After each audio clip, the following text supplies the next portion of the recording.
Hello दोस्तों, मैं रजत पाल exam pause वालों सभी का स्वागत करता हूं। उम्मीद करता हूं आप अच्छे होंगे, पढ़ रहे होंगे, आगे बढ़ रहे होंगे। आज हमारा फिर वही सेशन लेकर आया हूं। एसआई के previous year questions math solution लेकर आया हूं। 5 क्वेश्चन लेकर चल रहे हैं, ठीक है। तो अगर मान ली बीच में गैप भी हो जाता है तो ऐसा नहीं है, आप पहले उसको लगाते रहिए कि रेगुलर आपकी हमारी वीडियो आती रहेगी। हफ्ते में 4 या 5 वीडियो आती रहेगी, ठीक है। तो समय ना खराब करते हुए आज का पहला क्वेश्चन लेते हैं, जो आपके सामने टकाटक दिख रहा होगा बोर्ड पर। मैं पढ़ भी देता हूँ। एक टी शर्ट 750 रुपये में बेचकर राठी 25% का मुनाफा कमाता है। अगर बिक्री मूल्य 4% से कम हो जाता है तो मुनाफा कितने % रह जाएगा। देखिए, इसमें कह रहा है 750 रुपये टी शर्ट है, तो राठी इसको बेचता है 750 रुपये में, ठीक है। तो उसको 25% मुनाफा होता है। अगर उसका विक्रय मूल्य 4% कम हो जाए तो उसका मुनाफा कितने % होगा। तो 750 रुपये ये चूतिया बनाने के लिए दे रखा है। 750 लेना ही नहीं, अगर करेंगे आंसर तो आ जाएगा, लेकिन क्या ज़रूरत क्या है। देखिए, सब पर कुछ परसेंटेज में दे रखा है, परसेंटेज पूछ रखा है, तो हम लोग 100 मान के भी कर सकते हैं। देखिए, राठी 25% मुनाफे पर कोई चीज़ बेचता है। मान लो 100 रुपये में खरीदा होगा, 125 में बेचता है, 25% मुनाफा होगा। ये इसका कॉस्ट प्राइस होगा, ये इसका सेलिंग प्राइस होगा। कह रहा है सेलिंग प्राइस अगर कितने %, 4% कम होता है। 4% मतलब 4% किस तरह लिखते हैं। देखिए, पहले देखिए 4% लिखते हैं 1/25, ठीक। इतना कम होता मतलब इसका मतलब क्या हुआ, 25 का, अगर ये कोई 25 यूनिट है उसका 4% कितना होगा, 1, ठीक है। तो इतना कम होगा तो इसका मतलब सेलिंग प्राइस क्या होगा। अगर क्या होता, 24/25 होता। अगर सेलिंग प्राइस 24/25 होता, इफ सेलिंग प्राइस 25 का क्या हो जाए, 24/25, मतलब 24/25 125 है, ठीक है। 25/25 तो ये क्या होगा, 5 दूनी 10, 100, 5 चौके 20, 120। अगर सेलिंग प्राइस इतना होता तो हमारा प्रॉफिट क्या होता है भैया। कॉस्ट प्राइस तो सेम ही है, सेलिंग प्राइस 125 ना होकर 120 होता तो हमारा प्रॉफिट कितना होता, 20%। सिंपल सा था। 5 सेकंड क्वेश्चन है, कुछ है नहीं इसमें, ठीक है। तो आप इसको नोट कर लीजिए। ये आपको समझ में आ गया होगा। 4% को इस तरह लिखते हैं। इतना कम होता मतलब 4% कम होता, मतलब 1/25 कम होता, तो कितना होता, 24/25। इसको नोट कर लीजिए आप। पहला क्वेश्चन हो गया आज का। दूसरा क्वेश्चन लेते हैं। अगर 1728 की पावर 26 माइनस 2 की पावर 156 को 16 से विभाजित किया जाए तो शेषफल क्या होगा। देखिए, ये बहुत सिंपल सा शेषफल का क्वेश्चन है, रिमाइंडर थ्योरम का। 1728 को की पावर 26 माइनस 2 की पावर 156 को अगर 16 से डिवाइड करें तो हमें रिमाइंडर बताना है, ठीक। सिंपल सा है, कुछ नहीं है। अब देखिए, मैं आपको दिखाता हूँ। कभी भी रिमाइंडर थ्योरम क्वेश्चन हो, आप नीचे पावर देखते हैं। पावर मान लीजिए 8 है या 6 है, 9 है, 5 है, जो भी। तो ऊपर मान लीजिए हमारा लिखा है 27 की पावर 28, ठीक, और नीचे लिखा है 9। तो आप पहले ये देखिए, आप इसका मतलब यही तो हुआ, सीधे 27 इंटू 27 इंटू 27 इंटू पूरे 28 बार। ये 2 की पावर 2 लिखते हैं, इसका मतलब यही तो होता है 2 इंटू 2 2 बार। ये 27 इंटू 27 कितनी बार, 28 बार।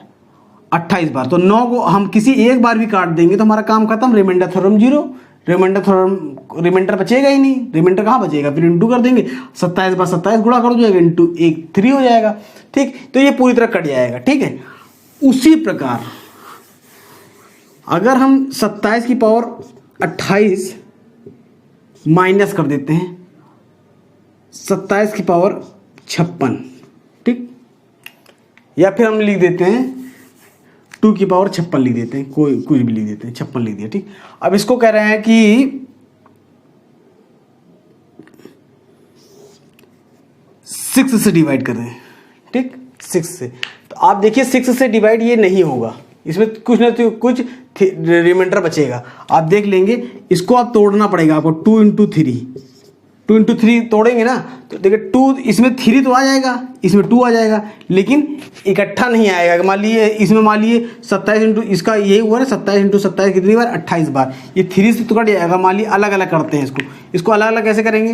देखिए, पहले इसको अलग अलग करते हैं। अलग अलग कैसे करेंगे, 27 की पावर 28 अपॉन 6 माइनस 2 की पावर 56 अपॉन 6, इसको अलग अलग कर लेंगे। ठीक, अब देखिए ये 3 से तो कट जाएगा लेकिन 2 से नहीं कटेगा, ये 2 से कट जाएगा लेकिन 3 से कटेगा, तो इसमें कुछ ना कुछ रिमाइंडर बचेगा। ठीक है, तो अगर कुछ इसमें रिमाइंडर बचेगा, इसको मान लो रिमाइंडर थोड़ा पढ़ाऊंगा तो बताऊंगा, लेकिन आपको एसआई में वही क्वेश्चन मिलेगा 99% ये श्योर है कि जिसमें आपका रिमाइंडर बचेगा नहीं। ठीक, रिमाइंडर 0 बचेगा। ठीक है, अब आप इसको देखिए कैसे करते हैं।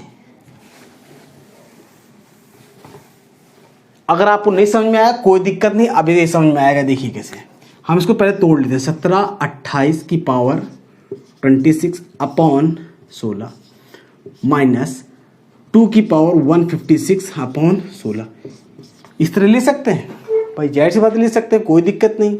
अब देखिए इसका मतलब क्या हुआ, 17 28 इंटू 17 28 इंटू 17 28, ये डेटा कितनी बार, 26 बार चला जाएगा। ठीक है, अपॉन 16 माइनस, ठीक, हमें रिमाइंडर थोड़ा निकालना है और किसी से कुछ नहीं मतलब है हमको। 2 इंटू 2 इंटू ये कितने बार चला जाएगा, 156 बार, 2 इंटू 2 इंटू अपॉन 16। अब देखिए ये 2 की पावर कितनी है, 2 2 4 2 2 16, 2 की पावर 4 ही तो है, 2 की पावर 4 ही तो है ये, 2 इंटू 2 इंटू 2 इंटू 2, 2 2 4 2 8 2 16। ठीक है, ये 2 की पावर 16 ही तो है, 2 इंटू 2 इंटू 2 इंटू 2। ठीक, अब देख लीजिए यहाँ भी ये भी 2 पे कट जाएगा, ये भी 2 से कट जाएगा, ये भी 2, मतलब ये पूरा 26 बार 2 से तो कट ही जाएगा। वैसे भी देख लीजिए आखिरी में क्या लिखा है 28, तो ये 4 से भी कट जाएगा। ठीक है, तो आप देखिए 1 2 3 4, तो ये इसमें रिमाइंडर क्या आ जाएगा, 0 आ जाएगा। ठीक, इसमें क्या होगा, 156 बार 2 है, हमको 4 ही बार काटना है, 1 2 3 4, तो 1 2 3 4 बार कट जाएगा, रिमाइंडर यहाँ पर भी क्या आ जाएगा, 0। तो रिमाइंडर इसमें भी 0 आ रहा है, इसमें भी 0 आ रहा है, तो रिमाइंडर 0 में से 0 माइनस करो तो रिमाइंडर 0 ही आएगा। जब अलग अलग में रिमाइंडर जो आता है वही रिमाइंडर सेम में भी आता है। अगर रिमाइंडर सब में 0 0 आ रहा है तो रिमाइंडर आपका टोटल क्या हो जाएगा, 0 हो जाएगा। ठीक, ये अगर आपको कॉन्सेप्ट पता है तो आप बस 5 सेकंड में कर सकते हैं। ठीक है, नोट कर लीजिए इसको। दूसरा क्वेश्चन है, नेक्स्ट क्वेश्चन लेते हैं, ये सिंपल सा था। 1 रुपए में 30 चॉकलेट खरीदी गई, 20% लाभ पाने के लिए 1 रुपए में कितने चॉकलेट बेची जाती है। ठीक, क्या कह रहा है, 1 रुपए में कॉस्ट प्राइस हमारी क्या है, 1 रुपए में क्या करता है, 30 चॉकलेट बेचता है, ये खरीदता है, ये कॉस्ट प्राइस है। ठीक, अब कह रहा है 20% लाभ पर 1 रुपए में कितनी चॉकलेट बेचेगा। 20% लाभ निकालेंगे, एक का 20% का लाभ कैसे निकालेंगे, 100% खुद होगा, 20% लाभ मतलब 120%, 120% परसेंटेज हटाएंगे अपॉन 100। ये इतने रुपए होगा, इतने रुपए का भाई सेलिंग प्राइस कितना हो जाएगा, इतना हो जाएगा, इतने रुपए का भाई चॉकलेट, उसके बाद 30 चॉकलेट बेचेगा, 30 चॉकलेट। ठीक, तो हमें कह रहा है 1 रुपए में अगर 30 चॉकलेट खरीदता है तो 1 रुपए में कितने चॉकलेट बेचेगा, उसे 20% लाभ हो, ये बता रहा। तो भैया हम पहले रुपए पे लाभ निकाल लेंगे, 120%, तो इसको हम काटे पीटे, ये काटा तो 0 कटा 1, तो 1.2 रुपीज, 1.2 रुपीज में 30 चॉकलेट। लेकिन हमें 30 चॉकलेट बेच रहा है, जब 1.2 रुपए में 30 चॉकलेट बेच रहा है तो 1 रुपए में कितना चॉकलेट बेचेगा, सेलिंग प्राइस हमको 1 रुपए पे निकालना। तो हम लोग क्या करेंगे, 1 रुपए इधर रखेंगे, 30 बटा 12.5, यही तो होगा, सॉरी 1.2 इधर ले गया इसको, तो पॉइंट हटाया 0 आया, और 12 से घटे 12 कम 12, सॉरी 12 दूनी 24, 12 25 60, मतलब 1 रुपए में वो 25 चॉकलेट बेचेगा, 1 रुपए में 25 चॉकलेट बेचेगा, तो उसे कितने परसेंट लाभ होगा, 20% का लाभ, 20% है ना, कितने परसेंट लाभ बता रहा था, 20%। ठीक, 20%। इसको एक तरीके से और कर सकते हैं, इसका एक आंसर 25 आ गया है। वैसे भी अगर एक तरीका और है, इसको बहुत सिंपल तरीका है, आपको बता रहा हूं। जब भी कहे तो हमको 1 चॉकलेट रेट निकालना है। ठीक है, तो क्या कह रहा है, 1 रुपए में 30 चॉकलेट, 1 रुपए में 30 चॉकलेट, तो 1 चॉकलेट का मूल्य क्या होगा, 1/30 हो जाएगा, ये इधर आ जाए 1/30, ये कॉस्ट प्राइस है, 1 चॉकलेट का कॉस्ट प्राइस, 1 चॉकलेट का कॉस्ट प्राइस ये है। ठीक, 1 चॉकलेट का कॉस्ट प्राइस ये है। कह रहा 20% लाभ, मतलब सेलिंग प्राइस क्या हो जाएगा 120%। ठीक, ये कटाई ऊपर 1 लाना होता, ध्यान रखिएगा ऊपर 1 लाना होता। देखिए ये सेलिंग प्राइस होगी ना, तो एक चॉकलेट रेट निकल रहा है 6 दूनी 12, 6 5 10, 2 5 10, मतलब 1/25।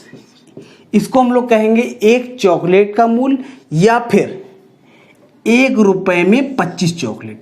जैसे इसको कहेंगे 1 रुपए का 30 चॉकलेट खरीद रहा था, 1 रुपए का 30 चॉकलेट खरीद रहा था। ठीक है, 25, ठीक है, इसको ये भी बोल सकते हैं 1 रुपए में 30 चॉकलेट खरीद रहा था, या फिर एक चॉकलेट का मूल्य। कभी भी इस तरह देखे तो एक चॉकलेट मूल्य निकालेंगे, एक चॉकलेट मूल्य इतना है, तो इसको एक तरीके से और बोल सकते हैं एक चॉकलेट 30 रुपए, 1 रुपए में 30 चॉकलेट बेच रहा था, 1 रुपए में 30 चॉकलेट। उसी तरह वो एक चॉकलेट इतने का बेच रहा है, ठीक है, इतने रुपए का एक चॉकलेट बेच रहा है। और इसको एक तरीका और भी कह सकते हैं 1 रुपए में 25 चॉकलेट बेच रहा है, तो उसे 20% लाभ हो रहा है। ठीक, आप इसको नोट कर लीजिए, सिंपल सा था।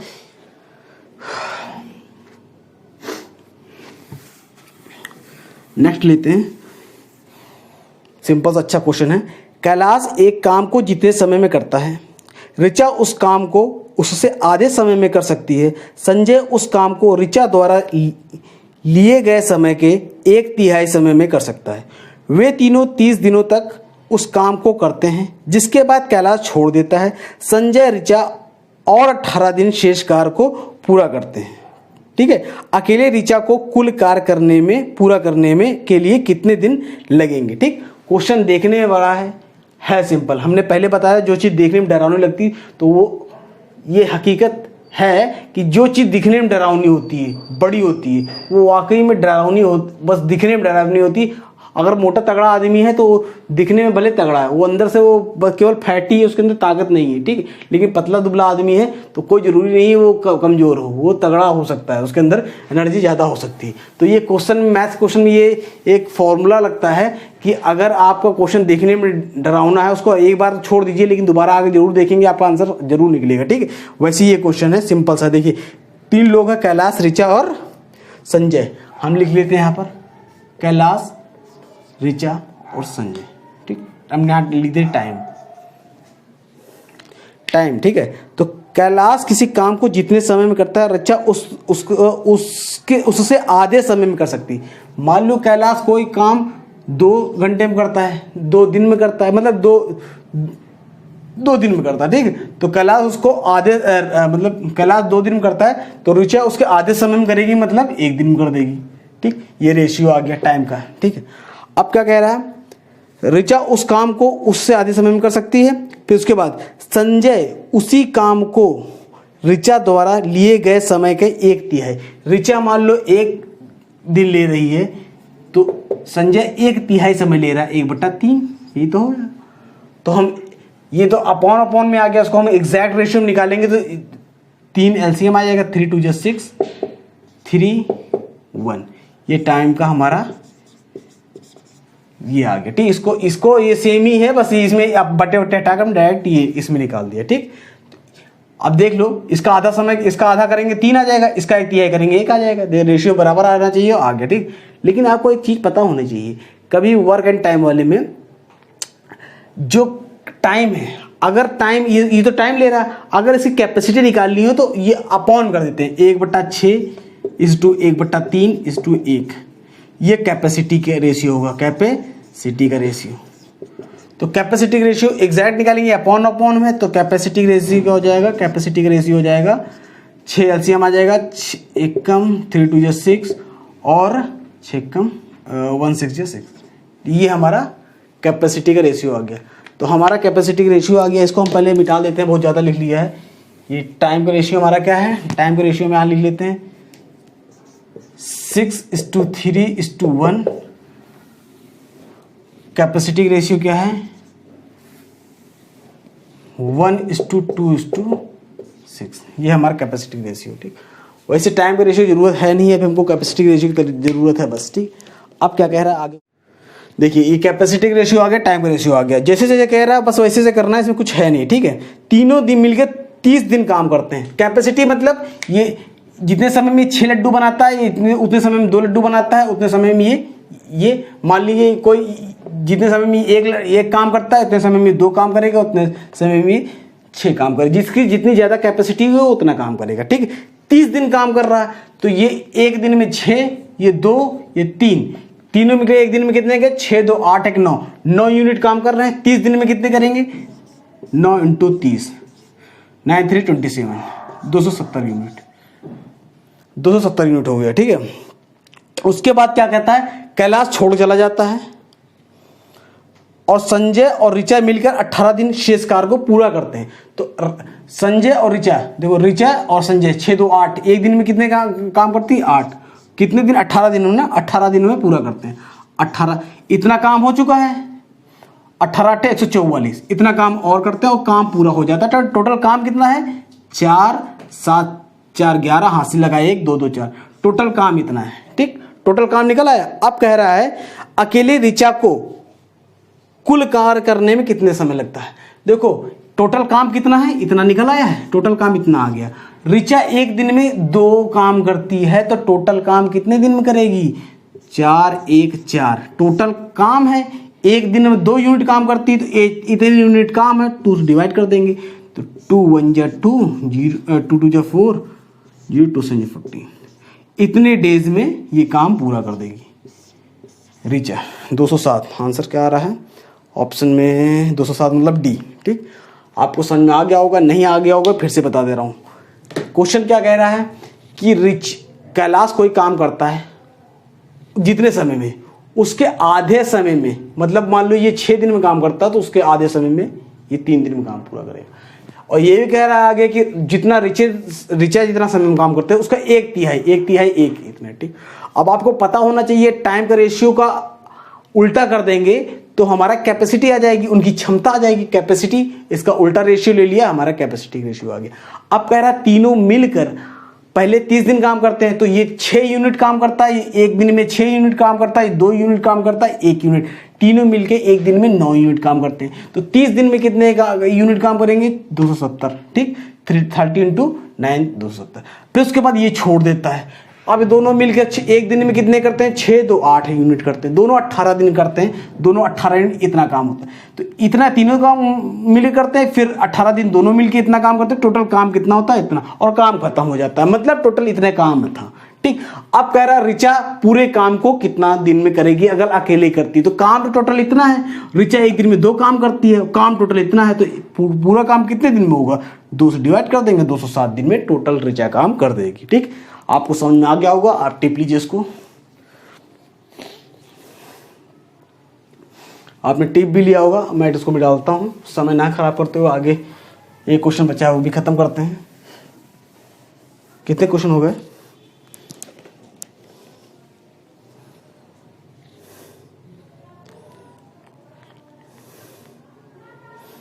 देखिए अच्छा क्वेश्चन है, बढ़िया क्वेश्चन है। ये एसएससी में भी आ चुका है, रेलवे में भी आ चुका है। रेलवे में पता नहीं आया नहीं है, लेकिन एसआई में तो आ चुका है, तभी ये क्वेश्चन आया है। 8 महिलाएं एक होटल गई, उसमें से 7 ने अपने अपने भोजन का 4 रुपए खर्च किए और 8वीं महिला ने सभी 8 महिलाओं के औसत खर्च से 7 रुपए अधिक खर्च किए। उनके द्वारा खर्च की गई राशि निर्धारित करें। ठीक है, देखिए क्या कह रहा है, कुछ नहीं कह रहा, जैसे जैसे कह रहा है वैसे वैसे करना है।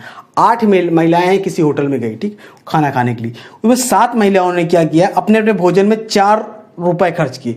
7 महिलाओं ने, मतलब 7 महिलाओं ने 4 रुपए खर्चा किए। 8वीं का हमको नहीं पता, तो 8वीं का मान लिया हमने x, टोटल इतने लोग हैं। ठीक, इतना खर्चा हुआ।